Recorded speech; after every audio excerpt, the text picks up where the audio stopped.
Timmy had always believed in Santa Claus wholeheartedly. As Christmas Eve approached this year, Timmy could hardly sleep a wink, bounding excitedly out of bed every few minutes to check and see if Santa had arrived with presents. Around 11 p.m., as Timmy was inspecting the plate of cookies and glass of milk for the 8th time, he heard a faint scraping sound coming from up on the roof. It must be Santa and his reindeer, Timmy exclaimed. He raced back upstairs and jumped back into bed, listening intently. The scraping grew louder, turning into a violent rumbling and bumping. This commotion continued for far longer than Timmy thought necessary for Santa to simply climb out of his sleigh onto the roof. Unease started to set into the pit of Timmy's stomach. "Santa?" Timmy hesitantly whispered into the darkness. "Is everything okay up there?" The clamoring stopped abruptly. An oppressive silence took its place, sending a chill down Timmy's spine. Then thump. A loud crash echoed from downstairs. Timmy shrieked in fright. Mustering all his courage, Timmy slowly crept out of his bedroom toward the top of the stairs. Taking them one by one on tiptoe, he rounded the banister to peek into the living room where the Christmas tree was still twinkling. The cookies and milk still sat untouched. The presents remained perfectly arranged under the branches. But peering out from behind the festive tree were two eyes, reflecting back the string lights. Heart hammering, Timmy stumbled backward and screamed as a tall, gangly creature with gnarled limbs and rotting flesh emerged. The putrid smell hitting Timmy's nose confirmed this was no Santa Claus. Timmy turned to flee, but a bony hand encircled his wrist, reeling him closer to the horrific creature. Its mouth opened, showcasing broken, blackened teeth ready to clamp down. Timmy closed his eyes, bracing himself, but instead of feeling those sharp teeth burrowing into his flesh, Timmy felt himself being shaken. His mother's alarmed face swam into view as his eyes shot open. "Timmy, what on earth is the matter with you?" she exclaimed, wrapping her robe tighter around herself. Timmy looked past her shoulder wildly, but the creature was nowhere to be seen. Of course, it must have been another vivid nightmare. Ever since Timmy could remember, his dark imagination had plagued his dreams around Christmas. He opened his mouth to explain, but then hesitated. His parents had never believed him before. Perhaps it was best not to mention it, Timmy considered. But the image of those soulless black eyes haunted him for the rest of the night. The next Christmas Eve, Timmy's family finished hanging stockings by the crackling fire and settled in to watch The Nightmare Before Christmas with freshly baked cookies. His little sister Jenny had just drifted off to sleep on the sofa when Timmy heard the first thumps coming from up on the roof. His stomach lurched and his face went pale. "No, no, no," Timmy muttered. "It can't be." His parents looked up bemused. "What's the matter, Timmy?" asked his father. I have to use the bathroom," Timmy managed to utter before dashing upstairs. He knew no one would believe him if he told them that the creature had somehow returned again this Christmas. From behind the safety of the locked bathroom door, Timmy crammed toilet paper in his ears. But even still, he swore he could detect faint scraping and rumbling sounds over the movie playing downstairs. Timmy squeezed his eyes shut, praying with all his might that when he opened them, all would be calm and bright for Christmas morning. But Timmy wasn't sure if he'd ever be able to celebrate another Christmas Eve without remembering those empty eyes reflecting back at him. Had the creature only come for Timmy last year? Or would it return again, and again hungry for more, each Christmas? The snow was falling lightly on Christmas Eve as Danny helped his dad string the last set of colorful lights across the eaves of their home. Danny's excitement had been building all month, and he could hardly stand the anticipation of morning. He ducked back inside the house, warm and cozy from the crackling fireplace, to add the final ornament to the tree before crawling under a blanket to wait for Santa's arrival. Just as Danny's eyes grew heavy, a loud crash jolted him upright. He gasped as the Christmas tree toppled to the floor, scattering glass bulbs and tinsel everywhere. Behind where the tree once stood, a strange creature emerged with strands of burnt-out lights dangling around its gnarled body. It had no skin, only a network of exposed red muscle and veins wrapped tightly around mismatched bones. The creature turned, revealing a face without eyes or nose or mouth.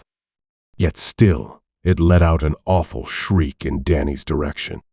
Paralyzed by shock and fear, Danny couldn't move as the creature's bony claws reached for his shoulders, ready to snip him in two.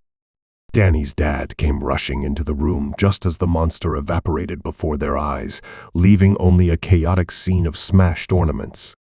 Danny stared wordlessly, unsure what his dad would think. With a sigh, his dad said, "Son, I know you love Christmas, but we leave Santa's job to Santa." He gestured to the plate of half-eaten cookies and added, "And maybe go a little easier on sampling the goods for Santa this year."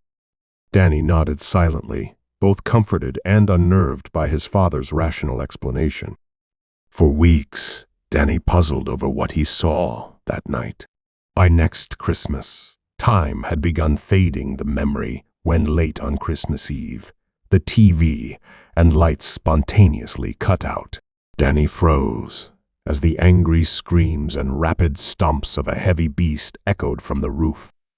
Stumbling blindly to the window, he saw a horrifying face glaring back at him through the darkness. Had it returned again for him, hungry for flesh and blood? Or was it once again all in his imagination? This time, Danny knew better than to utter a word of what he witnessed. Not to his parents, friends, or therapists in the years to come. He knew that to admit what he knew to be true would only unleash the wretched creature once more to wreak havoc on everything he held dear. Danny resolved never again to set out milk and cookies on that silent night, never again to sleep through the witching winter hours, never again to fully embrace the Christmas cheer that the unseen visitor so despised. He would stand watch all night, every year, waiting anxiously for the sun to banish the shadowy horrors back to oblivion.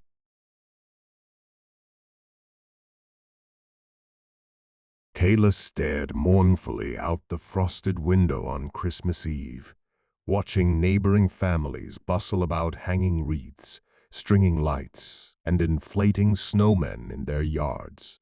She sighed, knowing her house would remain barren and devoid of any holiday cheer this year. Both her parents had been killed in a car accident just before Thanksgiving, leaving Kayla to temporarily stay with her aloof aunt, who had no interest in keeping up Christmas traditions.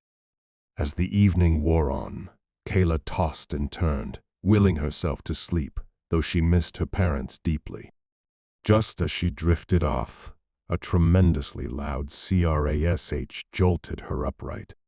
She sniffed the air, catching a whiff of smoke, mixing with the metallic scent of blood. As Danny helped his dad string his dad, she discovered to her horror that the staircase leading downstairs was completely engulfed in flames.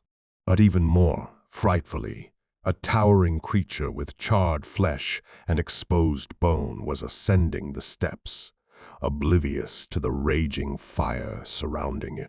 Kayla's heart pounded in her ears as she stealthily retreated back towards her bed, scrambling underneath it. She held her breath as the creature's footsteps squelched down the hall, the floorboards creaking right up to where Kayla lay hiding.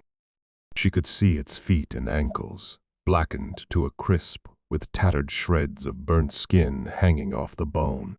The creature wheezed with a death rattle, as if struggling to breathe. Then, to Kayla's bewilderment, It uttered MERRYCHRISTMAS in a gravelly, pained voice before its feet shuffled away creatures back towards the stairs. Peering out cautiously from her hiding place too late, Kayla only caught a glimpse of the creature's skeletal back just as it disappeared down the burning steps. Within minutes, Kayla heard fire trucks pulling up outside, followed by her aunt frantically yelling out her name.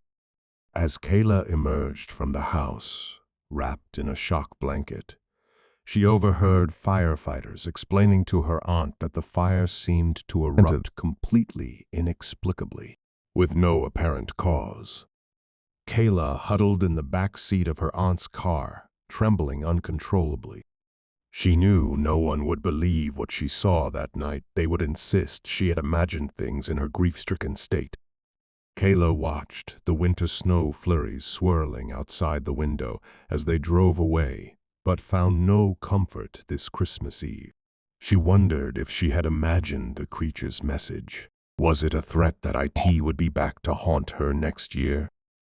Or had her parents sent some sort of sign using their only means possible, even still trying to wish her a Merry Christmas from the great beyond? The old Taylor Manor had been abandoned for decades, ever since little Timothy Taylor mysteriously vanished on Christmas Eve without a trace. Most residents in the sleepy, snow-covered village avoided venturing near the rickety house with peeling paint and overgrown weeds. But this year, a production crew had been granted permission to film inside the notoriously haunted dwelling, thinking it the perfect setting for their upcoming fright-filled YouTube holiday series. On Christmas Eve, head writer Jenna stayed late, typing the final script revisions in the foyer, while her cast and crewmates celebrated upstairs in the crumbling ballroom. As Jenna typed the final chilling words, "And little Timmy's ghost still haunts these wretched halls, each Christmas lying in wait for his killer to return," the ancient floorboards creaked behind her. Jenna's breath caught in her throat, feeling an unnatural cold presence at her back. She slowly turned and came face to face with a young boy wearing a vintage three-piece suit, now yellowed with age. His complexion was an eerie gray and eyes solid white.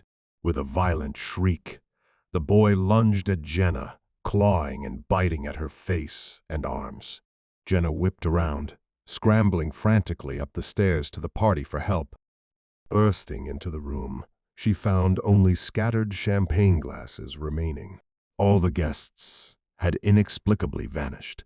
Dripping blood from her wounds, Jenna cowered in a corner, clutching a chair to defend herself when she heard the distinct plod of footsteps approaching once again.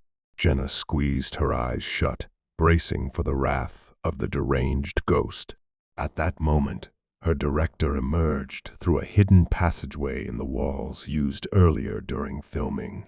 Shocked to discover Jenna bleeding and shivering in terror, she reassured her no supernatural spirits were haunting them. The passageways built into the house were playing tricks on her writer's overactive imagination. Still, Jenna's gruesome wounds seemed mysteriously real, and none of the crew could explain the sudden disappearance of all the party guests. As Jenna healed over the coming weeks, the director went into frenzy, trying to complete the filming before the decrepit manor was set to be demolished. On Christmas Eve, her cast and crew held a goodbye toast within the manor walls, excited to finally wrap filming for the holiday and put to rest any superstitions about supposed hauntings. Gleefully, Jenna raised her glass, toasting enthusiastically to Timmy's ghost. Just as an ear-piercing howl sounded, and the long, boarded-up attic door came crashing open above with a blizzard of aged documents and photos bursting forth as if seeking desperate revenge before the building's demise. The glass slipped from Jenna's hands, shattered on the floor. "What have I done?" she uttered breathlessly, as the final screams of her companions echoed around her, mingling with the ghastly peals of delighted laughter. Jenna had long suspected the truth about Timmy's fate and the manor's secrets. But she realized too late that some stories are better left buried.